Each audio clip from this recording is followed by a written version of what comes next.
Junto a Fundación Ecoprácticas y Ser Creativo, Gestión y Desarrollo Humano, te invitamos a Conexiones Sostenibles, una iniciativa que busca conectar a personas y organizaciones que están construyendo un mundo más justo y sostenible.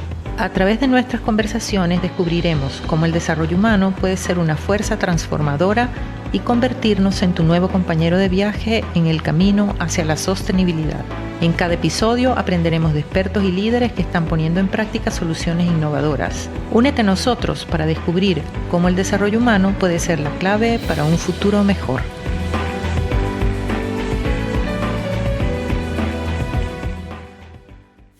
Estoy segura que a todos nos pasa que cuando entramos en un espacio, ese espacio nos transmite poderosamente algo. Nos hace sentir de una manera particular.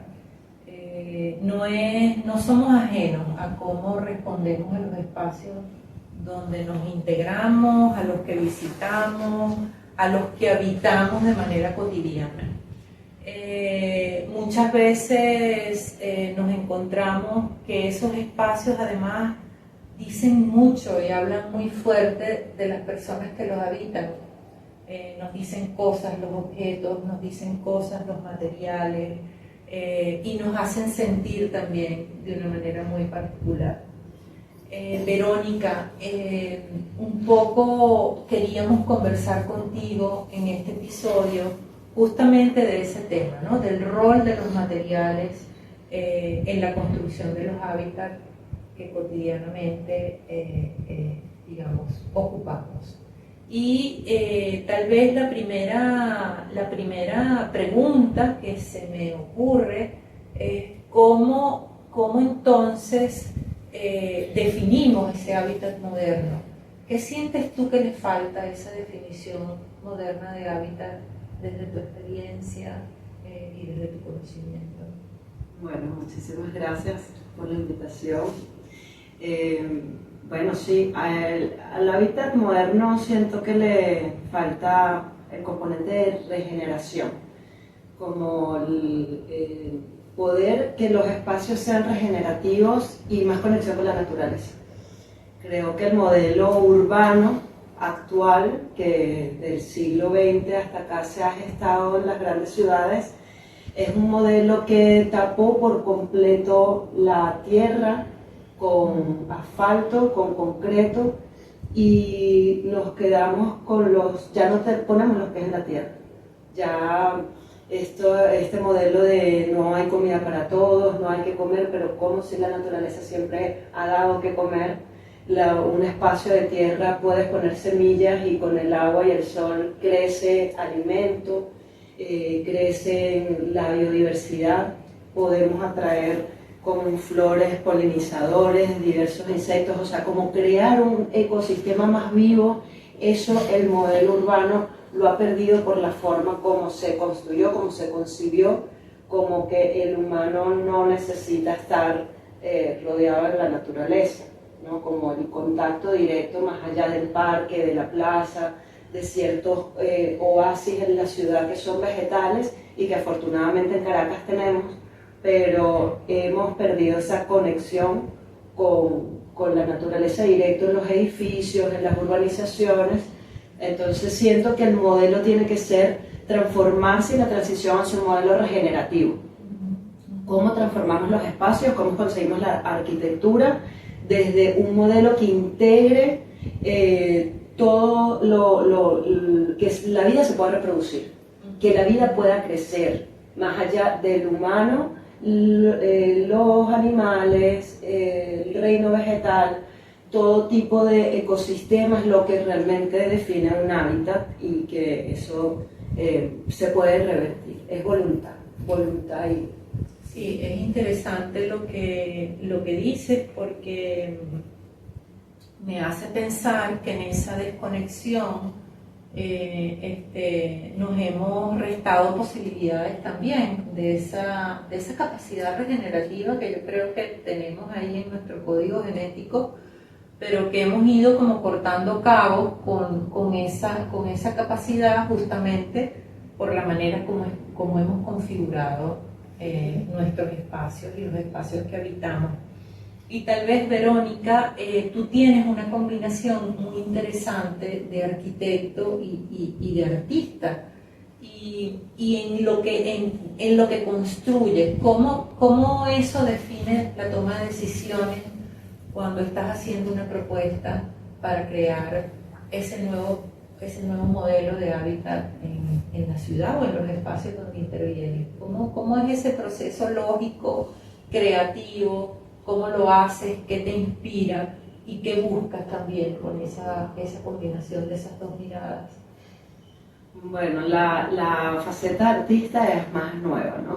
Mi profesión, yo soy arquitecta de profesión y justamente cuando hablabas de los materiales, cuando conozco el bambú, después ya de haberme graduado, ahí es cuando yo hago clic con algo como, esto es lo mío, o sea, sentí que el bambú se convirtió en un maestro y en un guía.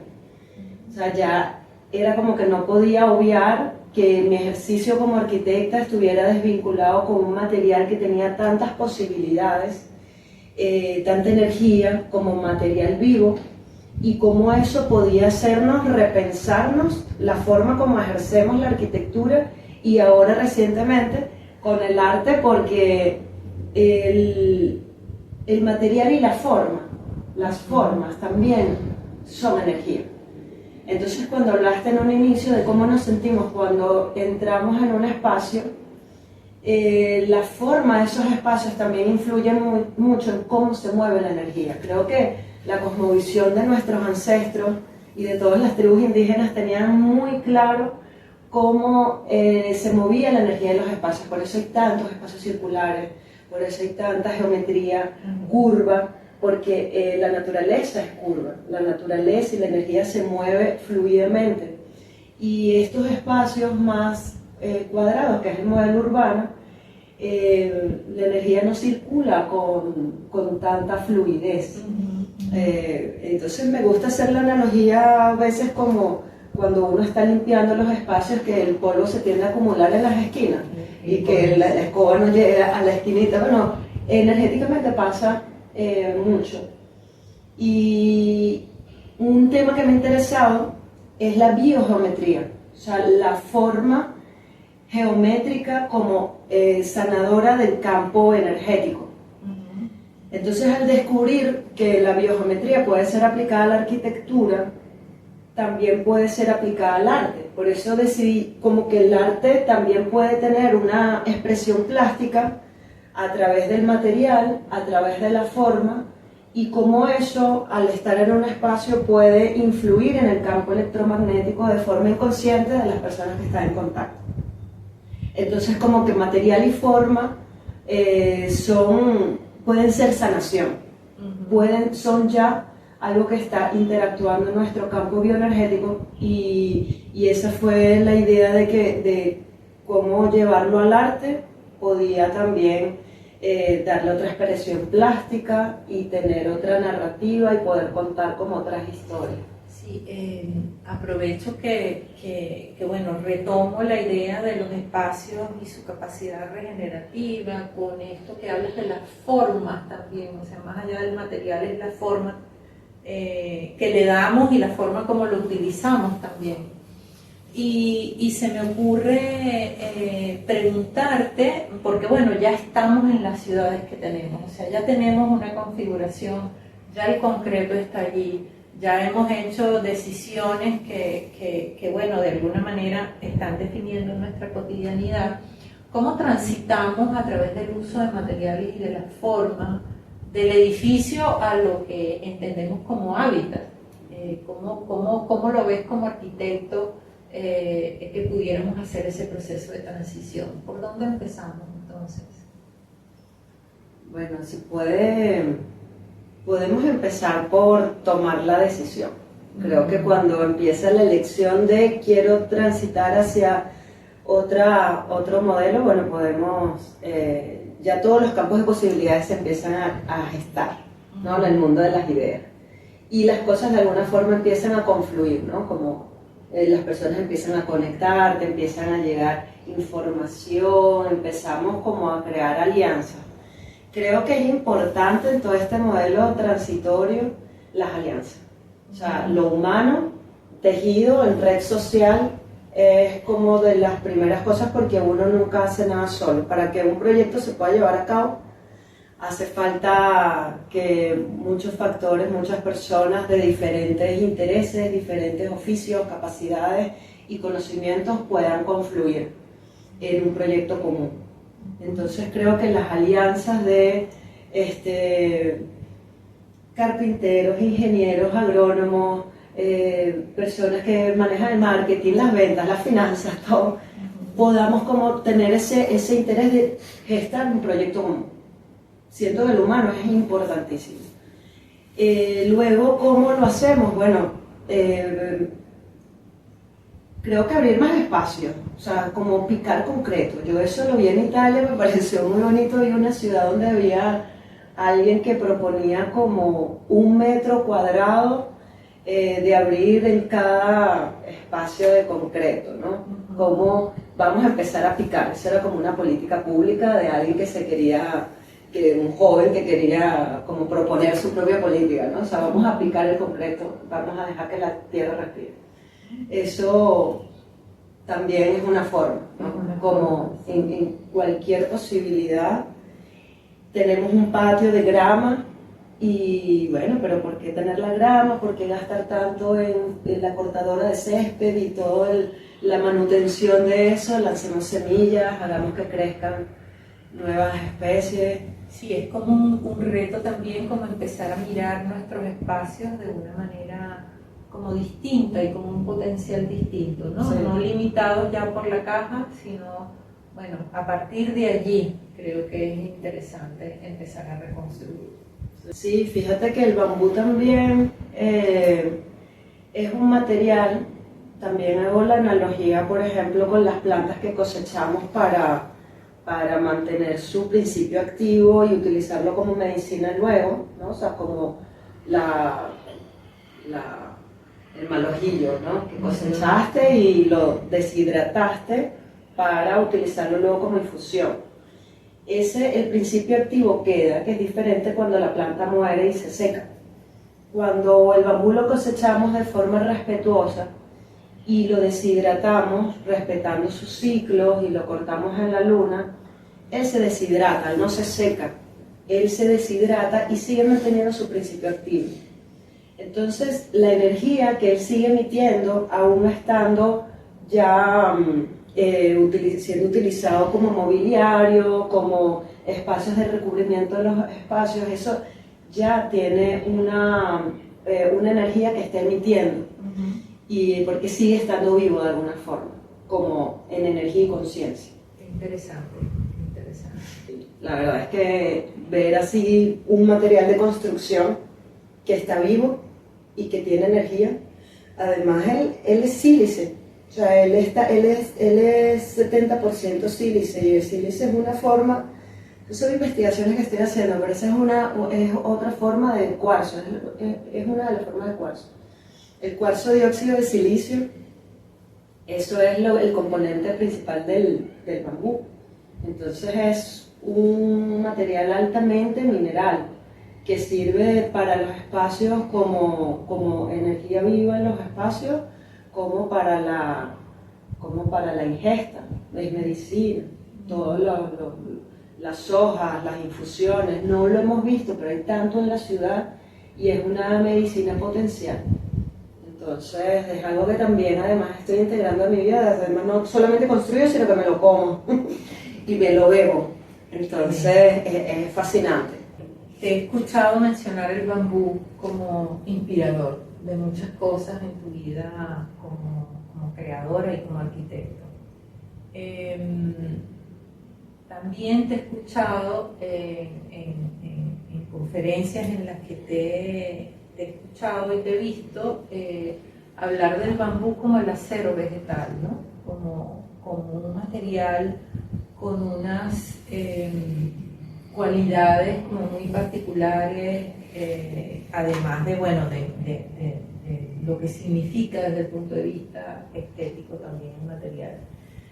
Y te quería preguntar, Aruna Ecohabitat, que es como tu proyecto profesional, tu organización, de qué trata y cómo llegaste al bambú, qué fue lo que te atrapó del bambú inicialmente y que lo tienes como tan presente en tu carrera, ¿no? Bueno, el Único Hábitat es un laboratorio de bioestructuras sinérgicas, modulares y ligeras. O sea, mi propuesta es el diseño de estructuras que pueden ser tanto de arquitectura como de arte, pero de estructuras ligeras, es decir, no requiere como no es pesado, no es arquitectura pesada, ¿no? Como muros de piedra, hay una ligereza que el bambú puede acompañar en esta exploración. Y las estructuras sinérgicas tienen que ver con la composición de, por ejemplo, los domos, que son piezas que al final generan un todo que es más que la pieza sola, ¿no? Y lo modular porque tiene esta capacidad de desmontarse, de ser prefabricado y de poder como desensamblarse y volver a ensamblarse, un poco como esa practicidad. Me gusta mucho como explorar formas que puedan ser prácticas, desmontables y como componer a partir de módulos pequeños algo más complejo y fractálico, como esa geometría fractal. ¿Qué nos permite hacer el bambú? Cuéntame. ¿Qué efecto tiene? ¿Cómo sientes tú que son esos espacios donde el bambú está presente, ¿no? Y esas dinámicas entre las personas? Cuéntanos un poquito de los proyectos que en concreto has llevado, has desarrollado a comunidades y cómo ha sido ese diálogo con la gente. Y además también para mí ha sido una sorpresa escucharte recientemente y bueno, darme cuenta que Venezuela prácticamente hay bambú en toda la geografía nacional. Entonces, bueno, es un material además que está disponible y que sencillamente está allí para que pensemos cómo utilizarlo, ¿no? Sí, el bambú está presente como en grandes cantidades, como diciéndonos, mira, aquí estoy, puedes usarme, te puedo ayudar en tantos campos y de tantas formas. Sí, el bambú tiene como esta capacidad, bueno, regenerativa justamente, que se puede reproducir muy rápido, y algo que puede impactar en la arquitectura es que podemos concebir arquitectura diferente porque el bambú nos permite otras formas, explorar y llegar a otros métodos constructivos, a otros alcances, porque tenemos, bueno, como todo lo que conocemos en la ciudad, mucho es el sistema porticado, ¿no? Como columna dintel, eso ha sido como la norma de construcción en el, diría, 80-90% de la ciudad. Y el bambú nos permite como ir más allá del sistema porticado, nos permite como pensar en otros tipos de vigas, en otro tipo de composición de columnas, de fundaciones, de techos, de formas de cobertura. Nos permite como ver y explorar toda la cantidad de formas diferentes que podrían nacer también del ingenio venezolano, como el material venezolano, porque siendo un material natural es diferente, tendrá siempre una cualidad distinta propia del lugar, de lo local a lo global, ¿no? Donde podamos desarrollar nuestros propios sistemas constructivos que puedan dar solución a las problemáticas que tenemos acá. Verónica, ¿cuál crees tú que es como la resistencia mayor hablábamos al principio de que el concreto está allí, de que nuestros edificios ya existen? ¿Cómo ha sido tu experiencia en términos de reincorporar estos materiales a esos espacios y cuáles son las resistencias más comunes en el discurso, pero también en las inversiones? O sea, ¿qué desafío te encuentras cuando te reúnes con un grupo de personas y les dices, mira, vamos a fabricar esto? con bambú? Hay un vacío en la norma, de la normativa venezolana, donde no hay una norma específica donde se reconozca al bambú como material de construcción.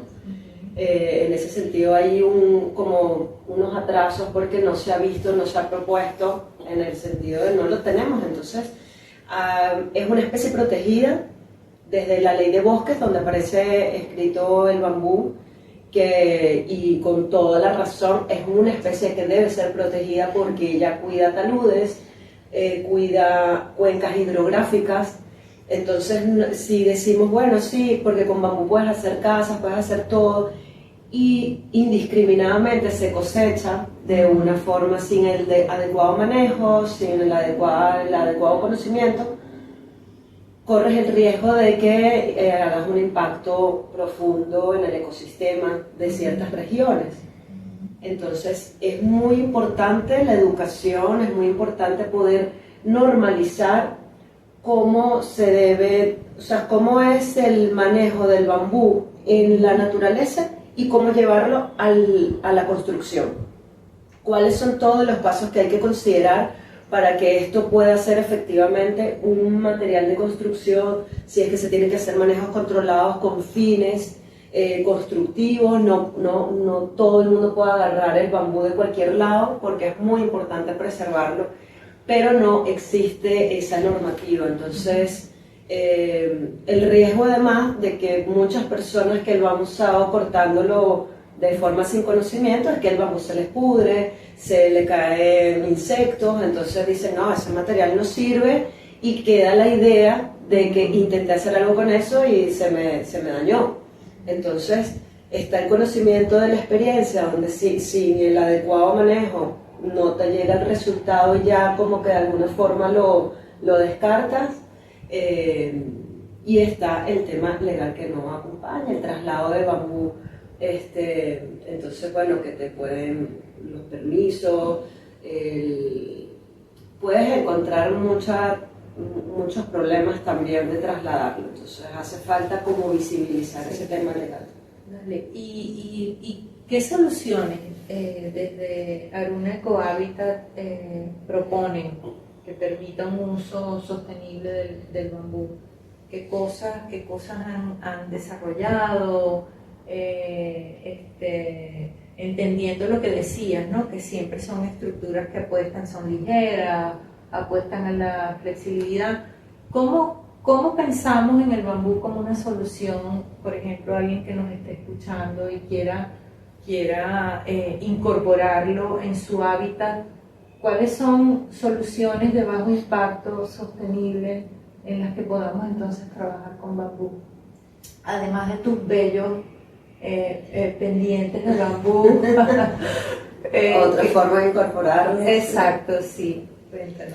Bueno, justamente la propuesta de las estructuras ligeras hace que nosotros podamos tener estructuras que pueden incorporarse porque tienen la facultad de ser montables y desmontables en terrazas de edificios, en zonas de jardines, tal. O sea, puedes crear un hábitat. Por ejemplo, esto es algo modular, esto es, bueno, un sistema constructivo bastante ancestral, que son las yurtas de Mongolia, pero esto es como, fue un aporte a la humanidad, ¿no? Porque llegar a esta concepción de lo circular, plegable y transportable es algo muy práctico que hoy en día tiene cabida. Si uno lo ve que, bueno, podría generar un espacio que no necesariamente se ancla, que lo pueda quitar, que no necesita mayores fundaciones. Entonces, como se puede incorporar en espacios en la ciudad, se puede incorporar este tipo de estructuras biomiméticas, bioorgánicas, que utilizan el bambú por la ligereza. Me encanta la idea de que sean movibles, de que sean transportables, porque lo rígido también, sí, los materiales a los que estamos acostumbrados nos obligan a ser rígidos de alguna manera, ¿no? Sí. Y esto además le agrega entonces una movilidad que también nos hace movibles mentalmente, o sea, genera como un discurso de ida y vuelta que qué chévere que podamos pensar en espacios movibles y nos salgamos un poco de esa, adaptables a lo que querramos y que bueno, que es lo que tú dices, o sea, que podemos irlo haciendo de manera progresiva con pequeñas soluciones y que estoy segura que nos van a generar un bienestar fantástico, ¿no? El bambú, nos comentabas que en esa lógica regenerativa se puede consumir. ¿Cómo consumimos el bambú, además en estructuras, como infusiones? ¿Cómo funciona eso? Yo he estado investigando acerca de las propiedades de las hojas y es fantástico porque las hojas de la Bambusa vulgaris, que es la especie que está más común en por lo menos en Caracas y podría decir que en Venezuela, porque como su nombre lo indica, vulgaris es común, es la más común, el bambú verde que vemos por todos lados. Las hojas son muy medicinales porque tiene 70% sílice y el sílice es el que nos ayuda a producir colágeno internamente. Entonces, cuando hay dolores articulares, cuando hay que ya en una cierta edad comenzamos a tener esa preocupación por la piel, por las arrugas, por la elasticidad que da al organismo, a la piel, al cabello, a las uñas, el sílice es como el ingeniero constructor para que nosotros construyamos el colágeno desde adentro. Es impresionante lo que tiene como posibilidad de medicina. Y bueno, yo las tomo en infusión. Yo estoy yendo ahora mucho para Chuao, y un proyecto ahorita que estoy gestando en Chuao, que estoy diseñando. Eso ya más adelante iré me gustaría crear como un espacio de enseñanza didáctico, voluntariado en torno a esta construcción. Esperamos que así sea y bueno, estoy yendo mucho para Chuao y me traigo mis hojitas y me preparo infusión y empecé a tomarlas todos los días, de hace 2 semanas. Me hago 1 litro a la mañana, tomo durante varias veces al día, me ayuda a tomar menos café, que amo el café, pero en demasiada cantidad tampoco está bueno. Entonces no tiene cafeína y te ayuda como a también tener como un estado de saciedad. Empecé a sentir que como que pellizcaba menos, empecé a dormir mejor, teniendo problemas de insomnio.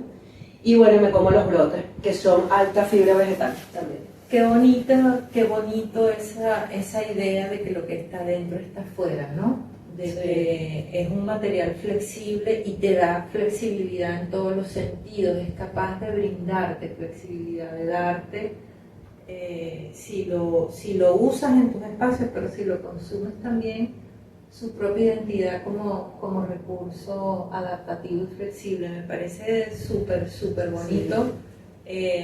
Porque bueno, es como reconocer en nosotros mismos que estamos hechos del mismo material en el fondo, ¿no? de una especie que también nos rodea.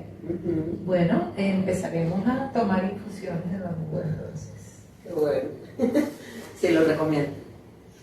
Verónica, me has hecho pensar en el poder, lo poderoso que es el bambú en todos los sentidos, la nobleza que tiene, ¿no?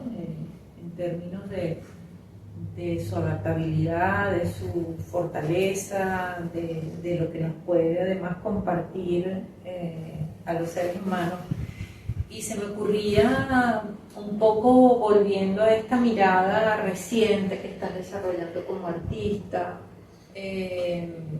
¿cómo pudiéramos definir la belleza, ¿no? En términos de materiales, pero también en términos de sostenibilidad? ¿Cómo articulamos la belleza de un material como el bambú con la sostenibilidad? Y bueno, esa elección personal tuya de trabajar con este material y además trabajarlo como en todas sus aristas. Estás investigando, has viajado para aprender de cómo se trabaja el bambú en otra cultura, quieres enseñar, o sea, cuéntanos un poquito cómo es esa definición de la belleza y la sostenibilidad combinadas a través del bambú. Creo que la belleza tiene que ver mucho con la coherencia. A veces la belleza no es algo que sea meramente atractivo, sino que cuando en su gestación o en su concepción es respetuoso con todo,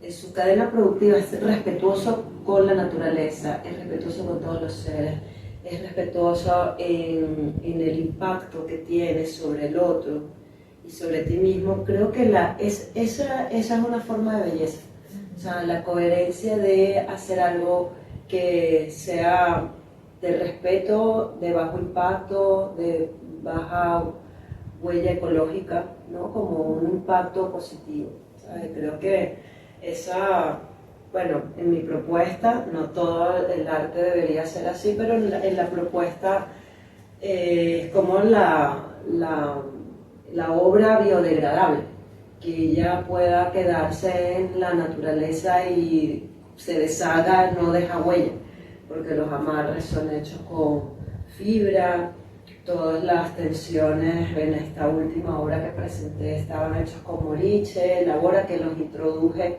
para que dialogaran con el bambú, se llevaron buenísimo, me encantó.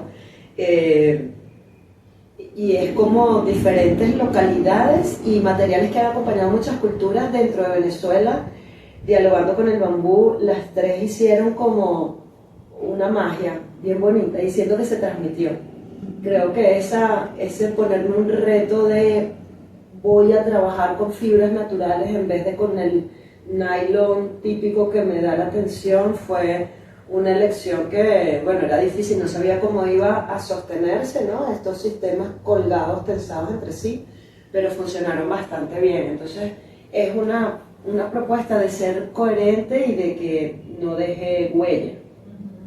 Esta idea biodegradable, creo que sí, es una idea de belleza. Y tal vez pensar más en la huella emocional, ¿no? Pensar en la huella no solo en términos de la huella de carbono, sino una huella que es más permanente, que es cómo le transformas la mente a las personas y su sensibilidad cuando interactúan con una obra también, ¿no? Es una forma también muy bonita de mostrar el material, pero qué interesante esta idea que planteas de lo efímero también de la obra. Venimos como muy acostumbrados a pensar que el arte es el arte perpetuo que está en los museos, ¿no? Y hay formas de arte que son efímeras como los procesos de la vida también. Hay transiciones, hay cambios, hay dinámicas que están allí de forma permanente. Entonces, bueno, también qué chévere que lo traes a la mesa porque, bueno, son otras formas de huellas, abrirnos a una posibilidad de dejar nuestra impronta de otra manera. Quería, Verónica, también como preguntarte, ¿cómo te imaginas entonces a partir del bambú el espacio habitable para las personas en la ciudad? ¿Cómo te lo imaginas? A ver, ¿qué nos puedes compartir allí? ¿Qué te gustaría a ti que fuera? ¿Cómo sueñas ese espacio habitable en la ciudad a partir de esta experiencia que tienes? Bueno, soñamos con edificios, digo soñamos porque somos una comunidad en el mundo. Eso afortunadamente el bambú une mucho a la gente, ¿no? Nos reconocemos. Y eso lo he vivido en experiencia, como no solo en Venezuela, sino en el mundo. Hay todos los que amamos el bambú nos sentimos como parte de una gran comunidad, así lo veo yo. Entonces ya te da como una puerta de entrada para dialogar en diferentes culturas cuando hay una pasión común que es global. Y esta intervención que yo percibo, más espacios públicos, más espacios educativos, espacios de biblioteca. La biblioteca, que es una figura que se ha perdido y ha tenido más cabida al centro comercial que las bibliotecas, ya casi no hay tantas bibliotecas como deberían haber en cada esquina, en cada comunidad.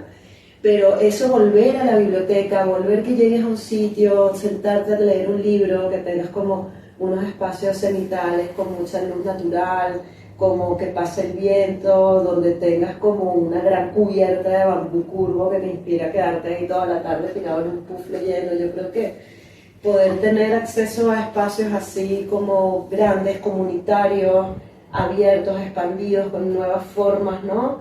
En el medio de la ciudad sería como, es un sueño. Yo creo que ese tipo, o sea, en lo comunitario, empezar con lo comunitario, empezar a integrar el bambú en los jardines botánicos, en escuelas, bibliotecas, bueno, incluso centros comerciales, ¿por qué no?